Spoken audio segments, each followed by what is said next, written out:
आडघाली सुदर्शन तुका म्हणे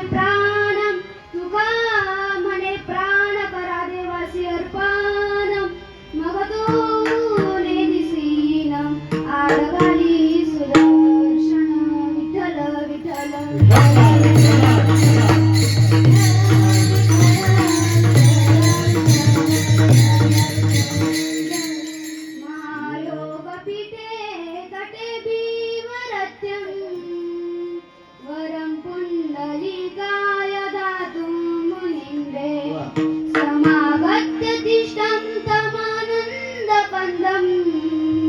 परब्रह्मलिंगं भजे पांडुरंगा करू प्रथम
शक्तिरूपेण संस्थिता नमस्तस्मै नमस्तस्मै नमस्तस्मै नमो नमः या देवी सर्वभूतेषु मातृरूपेण संस्थिता नमस्तस्मै नमस्तस्मै नमस्तस्मै नमो नमः मनोजगन्मातुल्यवेगं जितेन्द्रियं बुद्धिमता वरिष्ठं वाता जगन्मातर्यूतमुख्यं श्रीरामदूतं शरणं प्रपद्ये हे सुखभञ्जनं मारुतिनन्दनं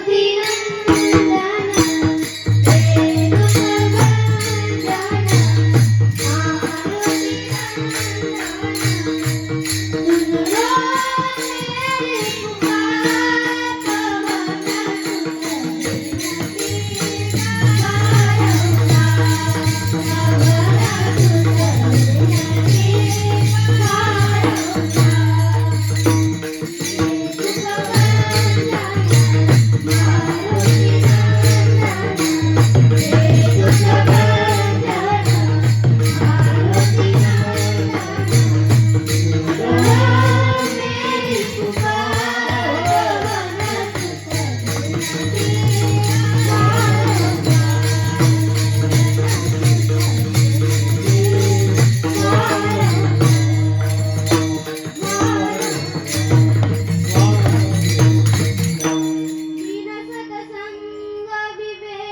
अधिकरण त्याची वंदू श्री चरण श्री गुरूंचे ते नमस्कार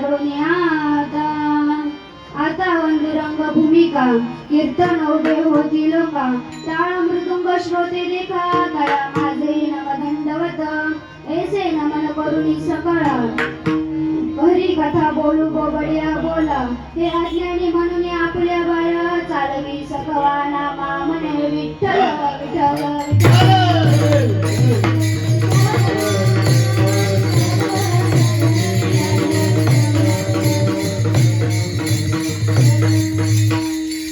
पडता जड भारी दासी अठवावारी मग तो नेदिसी नाड घाली सुदर्शन नामाच्या चिंतने बारा वाटा पळती विघ्ने मग तो नेदिसी नाड घाली सुदर्शन तुका म्हणे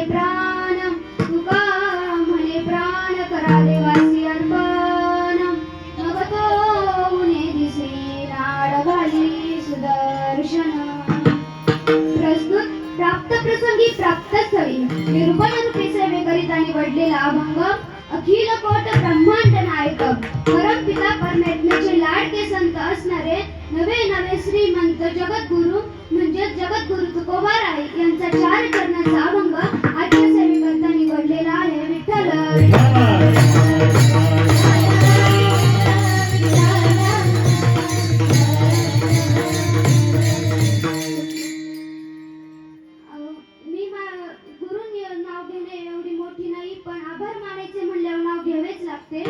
आज या ठिकाणी कीर्तन करता उपस्थित असलेले माझे गुरु आदरणीय हरिभक्त परायण अंजनाताई महाराज जगताप यांचे मी मनापासून आभार मानते. तसेच आजच्या कीर्तनाकरिता मृदुंगाचार्य साथ संगत करत आहे विशाल दादा. तसेच माझे आवाज तुमच्यापर्यंत पोहोचवणारे साऊंड सिस्टीम वाले तुमचेही मनापासून आभार मानते.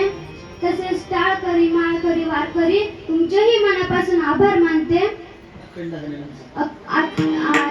माझी कीर्तनाची सेवा राजमाता जिजाऊ संस्थेत समाधी अखंड हरिनाम सप्ताह यामध्ये 4थ्या दिवसाची सेवा त्या निमित्ताने माझे कीर्तन आहे.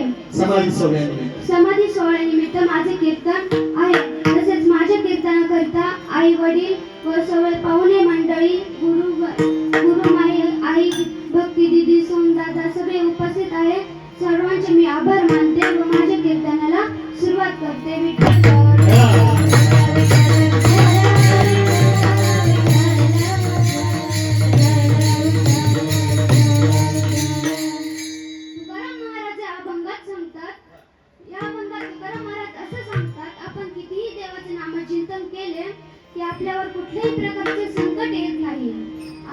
भगवंताची भक्ती केली पाहिजे, नामचिंतन केले पाहिजे व आपल्याला कुठल्याही प्रकारचे संकट आले तर ते संकट नाहीसे होते. तेच महाराज अभंगाच्या प्रथम चरणात सांगतात. पडता जड भारी दासी आठवावा हरी, मग तो ने दिसीन आडघाली सुदर्शन.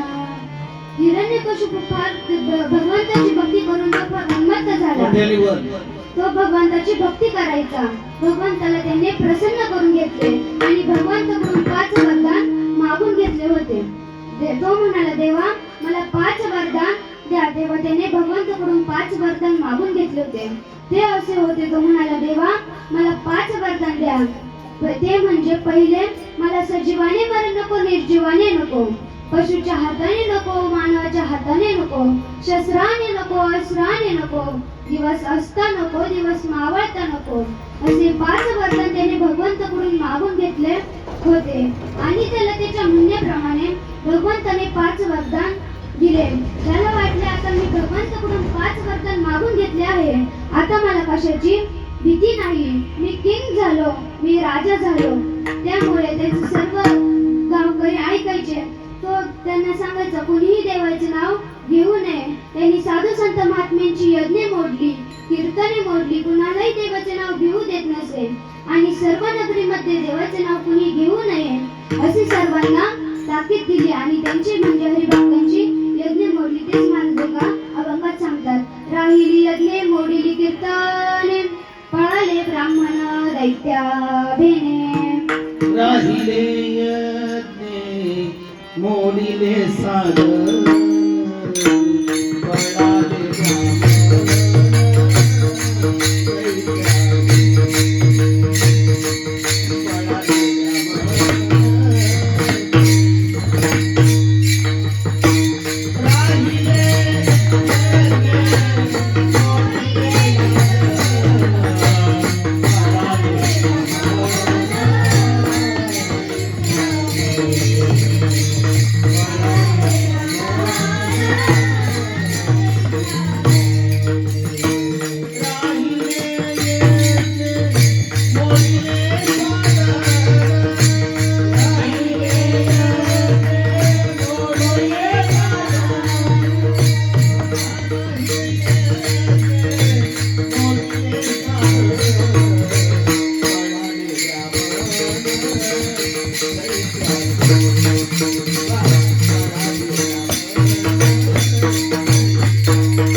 उच्चारले होते की आपल्या राज्यामध्ये कोणीही देवाचे नाव घ्यायचे नाही आणि कोणी घेतल्यास त्याला कडक शिक्षा केली जाईल. भगवान पांडुरंगाला त्याला वाटले, आपण आता भगवंताकडून 5 वरदान मागून घेतले आहे, आता आपल्याला कशाची भीती नाही.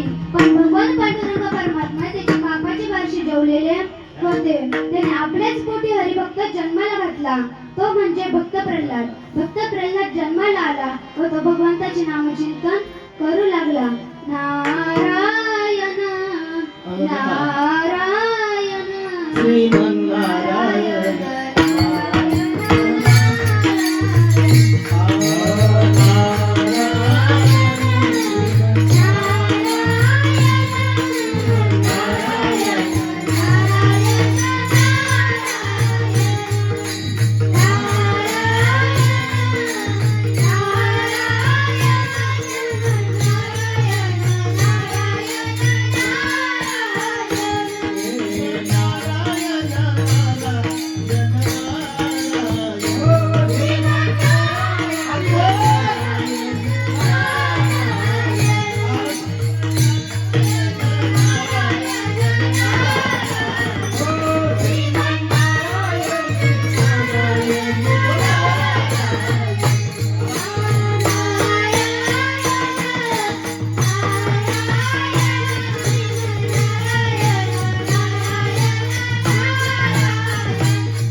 त्याला तू काळीमा लावू नकोस. नाव घेऊन येते देवाचे ऐसे ब्रीद हिरण्यकशिपूचे.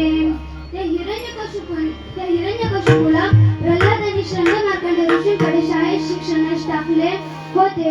तरीही तो त्या शाळेतील मुलांना भगवान विष्णूचे नामस्मरण कसे करायचा हे तो त्या शाळेतील मुलांना शिकवू लागला. त्यामुळे शाळेतील सर्व विद्यार्थी पाठ सोडून भगवान विष्णूचे नामस्मरण करायचे. हे शंड मार्कंडांना समजल्याबरोबर त्याने हिरण्यकशिपूकडे तक्रार केली व त्याला सांगितले, तुमच्या मुलाने आमचे सर्व विद्यार्थी बिघडवले आहे.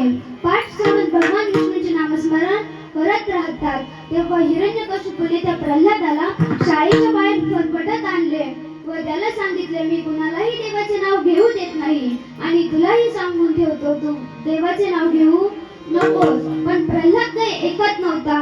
तो फक्त भगवान विष्णूचे नामस्मरण करत असायचा. तेव्हा हिरण्यकशिपूने त्याला कडेलोट केले, हत्तीच्या पायाखाली दिले तरीही त्याला काहीच झाले नाही. उकळत्या तेलात टाकले तरीही त्याला काहीच झाले नाही. शेवटी विष पाजले. आता फार मोठे संकट भक्त प्रल्हादावर आले. मग त्याने काय केले तेच महाराज अभंगाच्या प्रथम चरणात सांगतात. पडता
तो देव आहे तरी कुठे? तेव्हा भक्त प्रल्हाद म्हणाला, बाबा माझा देव कुठे नाही, तो जळात चाळात काष्टनात पाशात सगळीकडे उरून भरला आहे. तर महाराज एका ठिकाणी वर्णन करतात, विठ्ठल जडी स्थळी भरा, विठ्ठल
तुझा देव आहे तरी कुठे तू सारखे ते देवाचे नामचिंतन करतोस.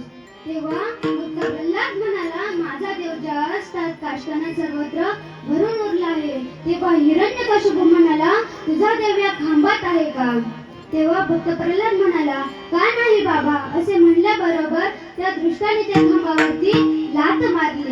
खांबावरील लाथ मारिली दुर्गा. खांबावरील लाथ मारिली दुर्गा. खांबावरील लाथ मारिली दुर्गा.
आपले कुठल्याही प्रकारचे संकट निवारण करतो. आपल्याला कुठल्याही प्रकारचा शील होऊ देत नाही. नको तो होऊ दे शील आडघाई सुदर्शन. बघा, आठवलं म्हणून एक दृष्टांत सांगते.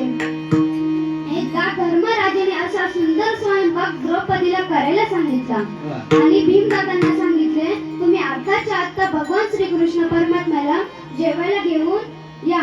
तेव्हा भीमदादा म्हणाले, तुम्ही स्वयंपाकाची सगळी तयारी करा. पत्रवाळीवर सर्व पदार्थ वाढा. फक्त मीठ वाढायचे ठेवा. मग मला उठवायला या. तोपर्यंत मी आराम करतो. मग इकडे द्रौपदीने सर्व स्वयंपाकाची तयारी केली. सर्व स्वयंपाक झाला. पत्रवाळीवर वाढला. तेव्हा धर्मराजा भीमदादांना उठवण्यास गेले व म्हणाले, तुम्ही भगवान श्रीकृष्ण परमात्म्याला निरोप दिला का नाही? ते कधी येणार आहे जेवायला? तेव्हा भीमदादा म्हणाले, तुमची सर्व तयारी झाली का? तेव्हा धर्मराजा म्हणाला, हो. मग तेव्हा भीमदादा अंगणात गेले व सभाखंडाची गदा हातात घेतली व गरगर अशी आकाशाच्या दिशेने भिरकावली व म्हणाले, तुम्ही आत्ताच्या आत्ता जेवायला नाही आलात तर ही सभाखंडाची गदा माझ्या डोक्यात पडेल व माझा घात होईल. तेव्हा हे पांडुरंग परमात्म्याने ऐकल्यावर पांडुरंग परमात्मा खाली आले व ती सभाखंडाची गदा आपल्या हातात घेतली. माझे दृष्टांत संपला. मला एवढेच सांगायचं आहे, भक्तावर कुठल्याही प्रकारचे संकट आले तर ते भगवान पांडुरंग परमात्मा दूर करतो. तेच महाराज अभंगाच्या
आपल्यावर कुठल्याही प्रकारचे संकट राहत नाही. ते 12 वाटाने पळून जातात. बघा तुम्हाला सुंदर असा एक दृष्टांत सांगते. एका गृहस्थाने आपल्या मित्राला भोजनाचे आमंत्रण दिले. तेव्हा तो मित्र त्या मित्राच्या घरी जेवायला गेला. रात्रीची अमावस्या होती. जेवण झाले व गप्पा मारत होते. गप्पा मारता मारता उशीर झाला. तो गृहस्थ घरी निघाला. घरी येता येता रात्रीचा उशीर झाला होता. अमावस्या होती. रात्रीचा येता येता त्याला 4-5 भूताने पकडले. तेव्हा ते 3 भूताने त्याला धरून ठेवले व त्याच्यातला एक गृहस्थ म्हणाला, आपण याला कच्चे खायचे नाही, आपले पोट दुखेल. तेव्हा ते म्हणाले, आपण याला भाजून खाऊ या. तेव्हा 2 गृहस्थ विस्तव आणण्याकरिता गेले व 3 भूताने त्याला पकडून ठेवले. तेव्हा ते विस्तव आणण्याकरता जे गेले होते तिथे चालू होता अखंड हरिनाम सप्ताह. त्या ठिकाणी भगवंताचे नामचिंतन चालू होते. विठ्ठल माझा माझा माझा माझा माझा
व पळतच मागे सुटली. तेव्हा त्यांचे मित्र विचारू लागले, अरे तुम्हाला काय झाले, तुम्हाला काय झाले. तेव्हा त्या भूताने सांगितले, त्या ठिकाणी ते चालू आहे, त्या ठिकाणी ते चालू आहे. आता त्यांना देवाचे नामचिंतन घ्यायचे नव्हते तर ते सांगायचे त्या ठिकाणी ते चालू आहे. तेव्हा त्या गृहस्थाने आयडिया केली व तो पण म्हणाला, आता आपण याला घाबरायचे. तो पण म्हणू लागला, तुम्ही मला सोडा नाही तर मी ते म्हणे, तुम्ही मला सोडा नाही तर मी ते म्हणे. त्या भूताने त्या गृहस्थाला सोडून दिले व तो गृहस्थ पळू लागला. पण त्या भूताने डबल त्याला पकडले. पण तो गृहस्थ म्हणू लागला, तुम्ही मला सोडा नाही तर मी तुम्हाला पकडेल. असं करता करता तो गावात आला व त्या गावातल्या लोकांनी त्याला विचारले, अरे तुझी ही अवस्था कोणी केली. तेव्हा तो सगळी कहाणी सांगू लागला. तेव्हा तो म्हणाला, मी त्यांना एक युक्ती केली. मी त्यांना म्हणालो, अरे तुम्ही मला सोडा नाही तर मी ते म्हणेन. तेव्हा ते भक्त मंडळी म्हणाले, अरे तुला ते म्हणजे काही माहित आहे का. ते नाम सोपे रे रामकृष्ण गोविंद, वाचेशी सद्गत जपे आधी. तेव्हा ते भक्त मंडळी नामाचं चिंतन 12 वाटा पळती विघ्ने. तेव्हा तुकाराम महाराज सांगतात, आपण देवाचे नामचिंतन केले की आपल्या कुठल्याही प्रकारचे संकट आले तर ते 12 वाटाने पळून जातात. बघा, एक गृहस्थ रात्रीच्या ओढ्याने चालला होता. त्याचे स्लीपरचे चप्पलने मागचे ते खडे उडत होते. तो फार घाबरला व वड्याच्या वरती येतपर्यंत तो राम राम राम म्हणतच राहिला. वड्याच्या वरती आला व सिनेमाचे गाणे म्हणू लागला. आपला असं आहे, आपल्याला ताप आला की देव माझा बाप आणि ताप गेला का मी देवाच्या बापाचाही बाप, असं आपलं आहे. पण भगवंताचे नामचिंतन करत राहा. भगवंताचे नामचिंतन सोडू नका. भगवंताचे नामचिंतन केल्याने आपले कुठलेही विघ्ने पळून जाते. बघा, शंकराची पूजा करण्याकरता रोज 2 गृहस्थ यायचे. त्याच्यातला पहिला यायचा तो राजा होता. राजा पूजा करण्याकरता यायचा, देवाची पूजा करायचा व सेंट, अत्तर, फुलं सगळं देवाला वाहून जायचा व दुसरा यायचा तो रोज गाय घेऊन चरायला यायचा व त्या वड्यातील पाणी गुणीत घेऊन तो देवाच्या अंगावर चढायचा. तेव्हा पार्वतीने त्यांना एकदा प्रश्न विचारला, अहो तुमची पूजा करण्याकरता दोघे जण येतात, त्याच्यातला तुमचा कोणता भक्त निश्चित भक्त आहे, खरा भक्त आहे? तेव्हा भगवान शिवशंकर म्हणाले, जो 2 नंबरला येतो तो खरा माझा भक्त आहे. तर पार्वती म्हणाली, ते कसं? तर भगवान विष्णू म्हणाले, तू उद्या त्यांची मजा बघ. तेव्हा नियमितपणे राजा देवाची पूजा करण्याकरिता आले. तेव्हा शंकराने वायुदेवाला आज्ञा केली व लगेच पाऊस चालू झाला, वादळ चालू झाले व भगवान विष्णूचे मंदिर हलू लागले. तेव्हा राजाला भीती वाटली. राजा आपला जीव मुठीत धरून घरी पळू लागला. नियमितपणे दुसराही पूजा करण्याकरिता आला तर तो पूजा करू लागला तर परत ते सुरू झालं. वारा सुटला, महादेवाचे मंदिर हलू लागले. पण तेव्हा त्या भक्ताने विचार केला, आपला देह गेला तरी चालेल पण माझ्या देवाला काही झालं पाहिजे नाही. हा देह नाशिवंत आहे, हा देह नाशिवंत, मळमूत्राचा बाधा, हा देह नाशिवंत आहे. मला काही झाले तरी चालेल पण माझ्या देवाला काही झाले पाहिजे नाही. तर तेव्हा ते पाऊस थांबला, वादळ थांबलं. तेव्हा शंकराने सांगितलं, बघ पार्वती, खरा माझा भक्त तोच आहे, तो जो देवाची आपली पर्वा न करता देवाची पर्वा करतो, तो खरा भक्त आहे. तेच माझ्या सवंगाच्या शेवटच्या जन्मात सांगतात, नामाच्या चिंताने, नामाच्या चिंताने.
देवाचे नामचिंतन केल्याने आपले कुठल्याही प्रकारचे विघ्ने पळून जातात. तुकाराम महाराज असे सांगतात, हा देह देवाला अर्पण केला तरी चालेल. तुका म्हणे, प्राण करा देवासी अर्पण. विठोबा रखुमाई, विठोबा रखुमाई, विठोबा रखुमाई, विठोबा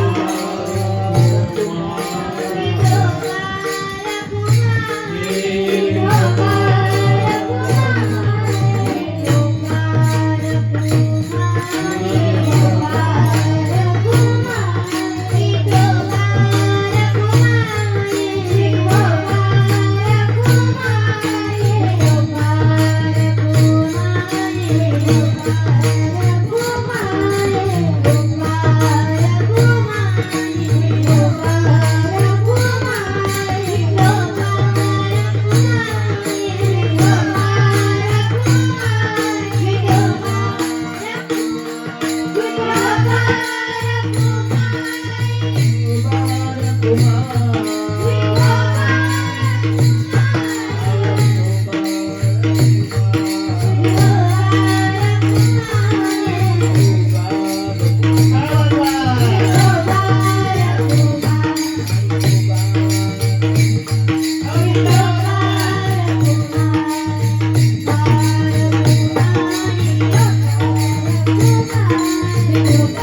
बघा एक दृष्टांत सांगते.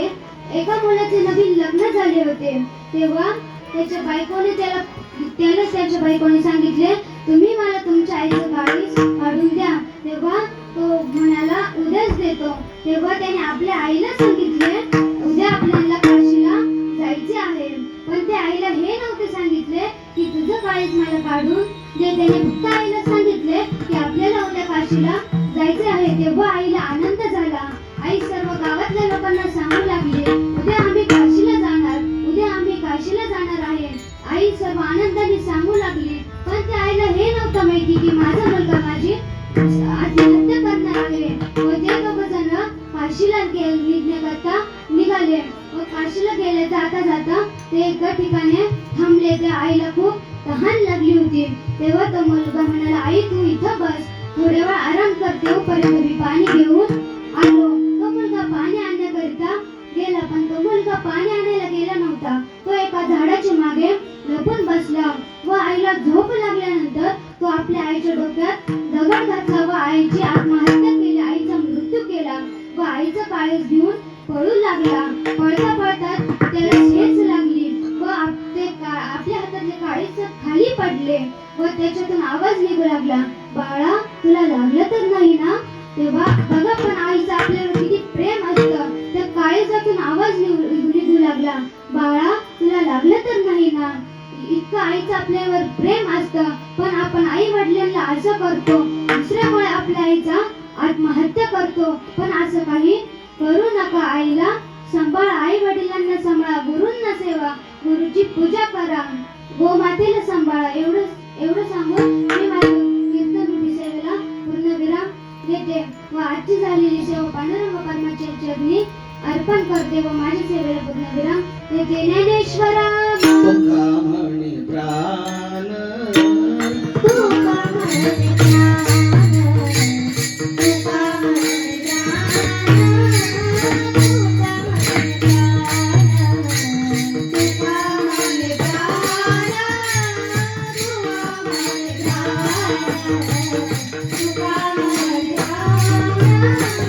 तुका म्हणे प्राण, तुका म्हणे प्राण, तुका म्हणे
आणि